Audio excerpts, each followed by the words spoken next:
Hi friends, మేము ఇవాళ చపాతీ చేసుకుంటున్నాం. చూడండి, ఎప్పటిలా బియ్యం పిండి గోధుమ పిండి చపాతీలు కాకుండా మల్టీగ్రెయిన్ చపాతీ చేసుకుంటున్నాం.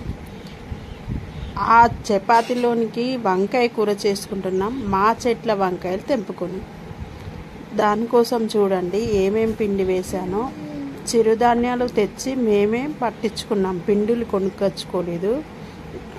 చూడండి, ఒక కప్పడు తెల్లజొన్న పిండి, ఒక కప్పు పచ్చజొన్న పిండి, కొంచెం రాగి పిండి, గోధుమ పిండి ఒక కప్పు, 4 రకాల పిండి కలుపుకొని మంచిగా కొంచెం ఉప్పు వేసుకొని మంచిగా సాఫ్ట్గా కలుపుకొని చపాతీలు చేసుకోవాలి.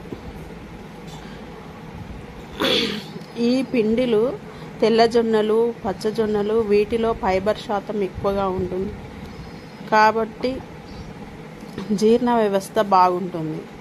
రాగులలో కాల్షియం బాగుంటుంది కాబట్టి ఎముకలు దృఢపడడానికి సహకరిస్తుంది. అందుకోసమని మనం చిరుధాన్యాలు ఎక్కువగా వాడుకోవాలి. చూడండి, చపాతీలు అయితే అయినాయి, వంకాయ కూర అయింది. వంకాయ కూరతోటి తింటున్నాం.